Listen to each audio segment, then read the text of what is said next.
Honestly, there are 7 people I have never and will never forgive. Not just for one thing, but for a long chain of betrayals. They know exactly who they are, and so do I. The world saw 4 best friends who conquered the planet. 4 lads from Liverpool who, with their charm, wit, and absolutely transcendent music, became more than a band. They were a phenomenon, a cultural earthquake that defined a generation. John, Paul, George, and Ringo. To millions of fans, they were an indivisible unit, a perfect blend of talent and brotherhood. But behind the smiles, the sold-out stadiums, and the matching suits, a bitter resentment was festering. It was a slow-burning fire, fueled by ego, creative frustration, and the crushing pressure of being on top of the world. And this hidden conflict would ultimately tear their friendship apart and destroy the greatest band in history. The flashpoint came in the cold, sterile environment of Twickenham Film Studios in January 1969. During the tense sessions for what would be their final album, the cracks in the facade were impossible to ignore. In a moment of raw frustration, captured on film for everyone to see, one Beatle, George Harrison, turned to another, Paul McCartney, and muttered a sentence heavy with years of suppressed anger. "I'll play whatever you want me to play, or I won't play at all." This wasn't just a fleeting argument. This was the breaking point of a rivalry that had been building for nearly a decade. This was the sound of a man who had finally had enough. In this video, we uncover the full story of how George Harrison's simmering resentment for Paul McCartney's perceived control pushed their relationship, and the Beatles, right to the very edge. To really get why George was so frustrated with Paul, you have to go all the way back to the beginning. Paul and George were school friends, and it was Paul who brought George into John Lennon's early band, the Quarrymen. Right from the start, a dynamic was set that would last for years. George was the youngest, the kid brother to the much more dominant personalities of John and Paul. He was only 15 when he joined, and despite his obvious talent on the guitar, he was often treated like a junior member. Paul, who was just 8 months older, sometimes acted like a mentor, but it often came across as condescending. In the early days, maybe that made sense. John and Paul were the creative engines, a songwriting partnership that was already showing signs of genius. George was the lead guitarist, the secret weapon whose incredible licks and solos gave their rock and roll sound a whole other level of class.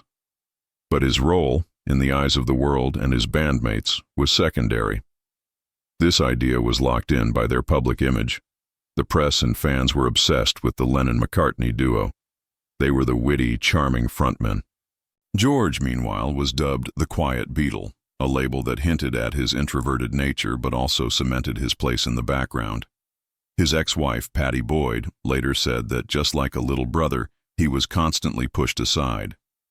This wasn't necessarily mean-spirited, but it planted the seeds of a deep-seated insecurity. George knew what he was worth, but for years, he was trapped in a role defined by his age. As the Beatles shifted from a touring band to studio geniuses, this dynamic started to cause real friction. The studio was their playground, but it was also a battleground for ideas. And more often than not, it was Paul McCartney who took charge. Driven by a relentless work ethic, Paul's influence grew, especially after their manager Brian Epstein died in 1967. While his drive pushed the band to new creative heights, it also meant he frequently dictated musical parts to the others. For George, this was infuriating. He wasn't just some session player, he was a Beatle. Yet, he often found his musical ideas dismissed or micromanaged by Paul. In a later interview, George confessed the damage this did to his confidence, admitting, "He ruined me as a guitar player." It was a shocking admission that showed the kid-brother dynamic wasn't just for show. It was an internal reality that was poisoning his creativity and his relationship with the man who brought him into the band. By the mid-1960s, something was changing in George Harrison. He wasn't just the gifted guitarist anymore. He was becoming a songwriter of incredible depth. Deeply influenced by Indian music and philosophy, his songs had a unique flavor, totally distinct from the pop hits of Lennon-McCartney. Tracks like Don't Bother Me and If I Needed Someone were early signs of his talent. But just getting one of his songs onto a Beatles album was an uphill battle. The problem was brutal math. Each album had limited space, and the Lennon-McCartney partnership was a hit factory, churning out an endless stream of classics. George's songs, no matter how good, were often up against future standards like Yesterday or Strawberry Fields Forever. The result? He was usually given just 1 or 2 slots per album. This wasn't just about numbers, it was about respect. He felt his creative growth was being actively held back. In a 1979 interview with Rolling Stone, George put the blame squarely on Paul. "My problem was that it would always be very difficult to get in on the act," he said, "because Paul was very pushy. You'd have to do 59 of Paul's songs before he'd even listen to one of yours." The struggle didn't stop there. When his songs were accepted, George often felt they didn't get the same care and attention as Paul's or John's. He felt Paul, in particular, would be dismissive, imposing his own ideas onto George's work. George felt trapped. He later explained, "Musically it was like being in a bag, and they wouldn't let me out," identifying the main source of the conflict as Paul. He noted that he could play with any other musician and have a great time, but inside the Beatles, the tension with McCartney was constant. A classic example came during the Sgt. Pepper sessions. George brought in Only a Northern Song, a track dripping with cynicism about his status in the band. The song was rejected, basically called not good enough for the album. While the band slaved away on Paul's elaborate productions like Penny Lane, George's song was brushed aside. This kind of dismissal left a lasting scar. The frustration hit a new peak during the recording of the White Album in 1968. It was during this time that George wrote what many consider his first true masterpiece, While My Guitar Gently Weeps. He first played it for the band as a quiet, acoustic song. The reaction was lukewarm. John and Paul just didn't seem interested. Frustrated and hurt, George made a power move. He invited his friend, the legendary Eric Clapton, to play the solo.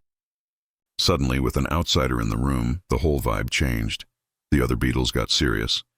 The session was a huge success, and Clapton's fiery solo became iconic. But for George, the victory was bittersweet. He had to bring in a superstar just to get his own band to take his song seriously. It perfectly summed up his struggle. He had a powerful, unique voice, but he had to fight like hell just to be heard. The sessions for the White Album in 1968 were a turning point. The unity of the Sgt. Pepper era was gone, replaced by tension and individualism. The 4 Beatles were drifting apart. John Lennon was now inseparable from Yoko Ono, whose constant presence in the studio broke the band's unspoken rule, creating a layer of awkwardness. The band members often worked in different studios at the same time, basically acting as session musicians on each other's solo projects rather than working as a single unit.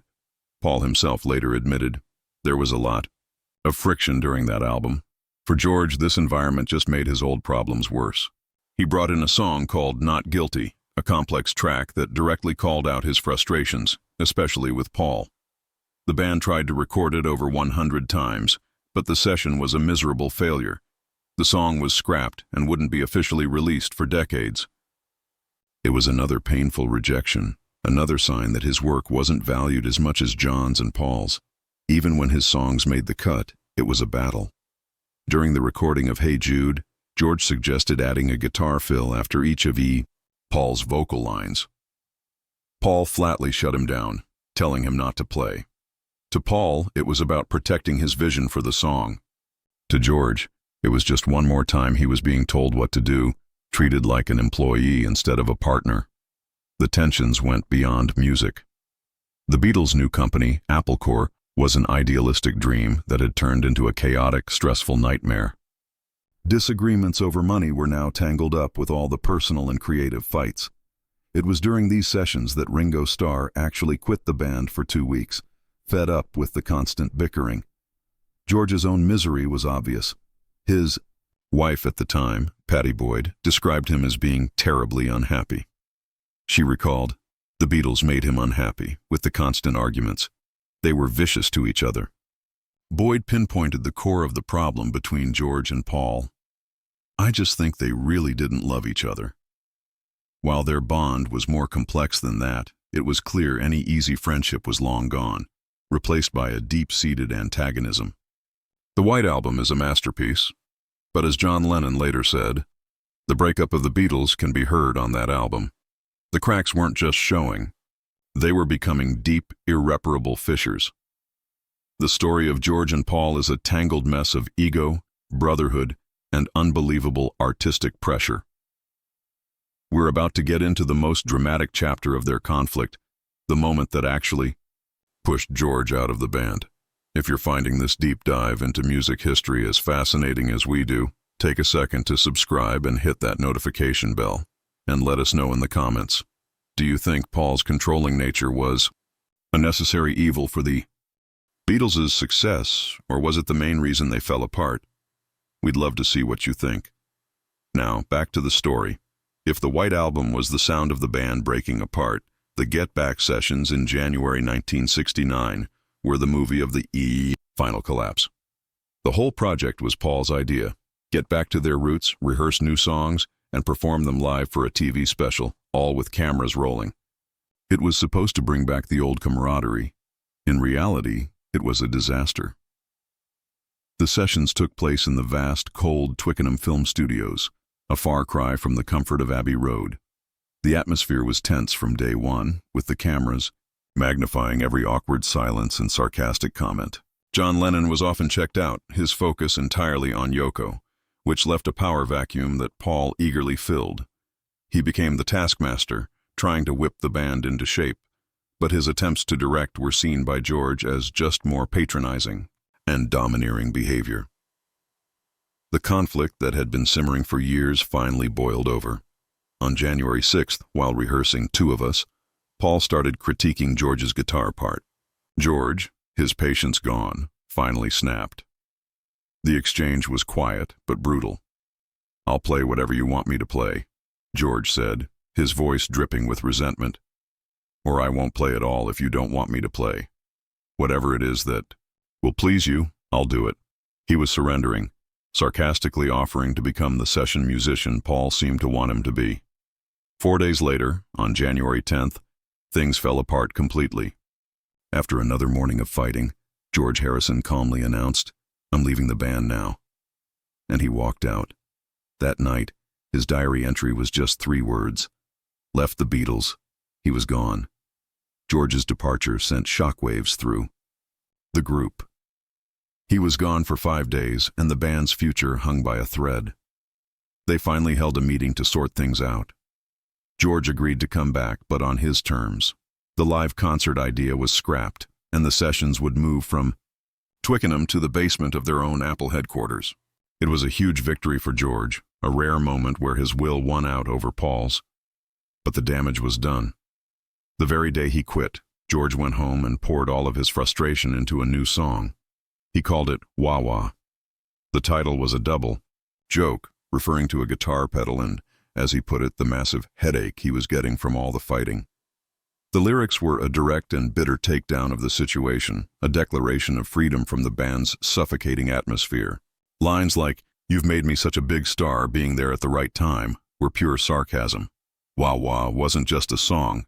It was a primal scream of the pain he felt towards the pretense of the band and, specifically, the overbearing control of Paul McCartney. He may have come back to the band, but something was broken for good. George's return didn't exactly heal the wounds. The move to Apple Studios helped the mood a little, leading to the famous rooftop concert, but the resentment was still there. The Get Back tapes were shelved, only to be resurrected later by Phil Spector and released as Let It Be. For George, the sessions produced another song that perfectly captured his feelings, I Me Mine. Written in early 1969, the song was a direct shot at the egotism he saw tearing the band apart. The title referred to the Hindu concept of the ego, the little I, that causes all the conflict. The song would become the very last new track ever recorded by the Beatles, in a January 1970 session that John Lennon didn't even bother to attend. It was a fittingly weary sigh from George about the selfishness that had destroyed them. Even during the more collaborative sessions for their true final album, Abbey Road, the scars were still there. While George finally got the credit he deserved, with 2 of the album's best tracks, Something and Here Comes the Sun, the old fight still flared up. Paul's bass line on Something, while now considered iconic, was another point of friction, as George initially felt it was too busy. After Paul publicly announced the end of the Beatles in April 1970, the animosity between him and George only got worse. Finally free, George unleashed a storm of creativity with his triple album, All Things Must Pass. It was a massive statement, full of songs that had been ignored or rejected by the Beatles for years. The album's huge success was a powerful validation for him. He had proven he was every bit the songwriter his former bandmates were. Throughout the 70s, George didn't pull any punches about his feelings for Paul. In one famous press conference, he said, "I'd join a band with John Lennon any day, but I couldn't join a band with Paul McCartney. It's nothing personal." Of course, that only proved how personal it was. When George organized the groundbreaking concert for Bangladesh in 1971, Paul refused to participate. Paul claimed it was because of their ongoing legal battles with manager Alan Klein, but to the public, and likely to George, it just felt like another snub. The grudge was long and deeply felt. For years, their relationship remained cold and distant. The brotherhood that had conquered the world was now just a fractured memory. For decades, the relationship between George Harrison and Paul McCartney was a frosty, delicate thing. In interviews, George would often take subtle shots at Paul, criticizing his music or his need to be in control. Paul, for his part, often seemed wounded by George's public comments, but eventually began to look back on his own behavior. Years later, while working on the Beatles anthology project in the mid-90s, Paul had a moment of clarity. Listening back to the old tapes, he admitted he could finally see that he had been a bossy git. He acknowledged that George was the one most hurt by his actions, and that he had a habit of talking down to him. It was a huge, if late, admission. As more time passed, the ice began to thaw. The shared experience of being a Beatle was a bond that, no matter how strained, could never be totally broken. The tragic murder of John Lennon in 1980 made their exclusive club even smaller. By the late 80s, George mentioned spending more time with Paul, having dinner, and just being friends. The anthology project forced them back into a room together, where they had to find a way to work with each other again. The final years of George's life brought a real sense of peace between them. When George was diagnosed with cancer, the old fight seemed to melt away. Paul visited George often during his illness. Their last meeting was just a few weeks before George passed away, in November 2001. Speaking to reporters after his friend's death, a devastated Paul McCartney didn't talk about arguments or resentment.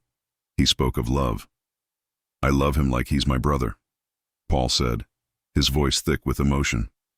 He remembered George as his baby brother, the school friend he'd shared an impossible journey with. In the years since, Paul has often spoken of a special gift George gave him, a fir tree, which he planted at his home. Paul said that every time he passes it, he looks up and says, "Hi, George." The tree, strong and always there, has become a living memorial to his friend. "George has entered that tree for me," Paul explained. "I hope he's happy with that." The story of George Harrison. And Paul McCartney isn't a simple tale of good guys and bad guys. It's a human story about a brotherly relationship forged in the insane pressure cooker of fame.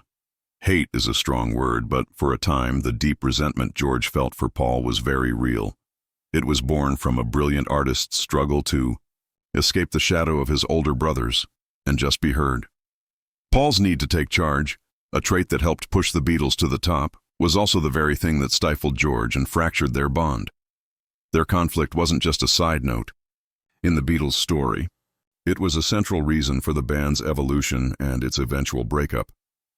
From George's sarcastic surrender at Twickenham to the defiant roar of "Wah Wah," their rivalry led to moments of bitter conflict and, indirectly, incredible art.